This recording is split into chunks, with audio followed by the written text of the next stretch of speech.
तर नमस्कार मित्रांनो, स्वागत आहे तुम्हा सर्वांचं माझ्या एका नवीन ब्लॉग नवीन पहिला ब्लॉग मध्ये. तर मित्रांनो, हा ब्लॉग जो आहे तो मी माझ्या स्टडी ब्लॉग करतोय इनसेमचा, असं म्हणू शकतो मी. तर आज माझा आहे पहिला पेपर, थर्ड इयरचा सेकंड सेमचा इनसेमचा पहिला पेपर आहे. तो आहे सीएनएसचा पेपर आहे, सीएनएस कम्प्युटर नेटवर्क सिक्युरिटी. तर पेपर आहे 11 वाजता, वाजले 10 पावणे 10. तर जस्ट आता रिव्हिजन झालेली आहे. हे माझे युनिट 1चे नोट्स, हे माझे युनिट 2चे नोट्स. थोडेसे मी बीटीएस दाखवतो, मी जे काय रिव्हिजन केले सकाळी उठून 8 ते 5 वाजता उठल्यापासून मी आतापर्यंत जे काही रिव्हिजन्स केले थोडेफार, मी त्याचे बीटीएस शूट केले, ते बीटीएस मी आता दाखवतो. आणि त्यानंतर मी होतो रेडी कॉलेजच्या युनिफॉर्म मध्ये आणि जाऊया कॉलेजला, जाऊया आता आज पेपरला.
All set.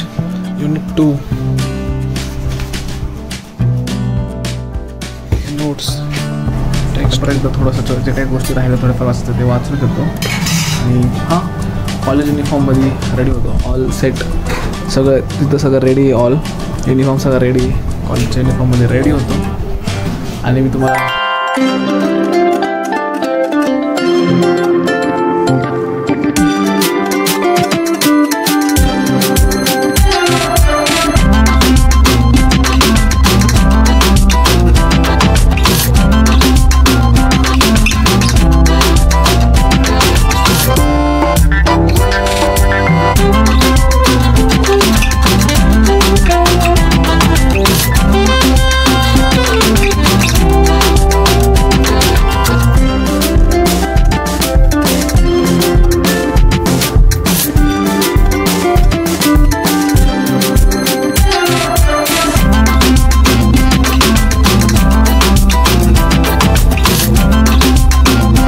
सगळ्यांना की बाहेरचा पेपरचा अभ्यास किती झाला.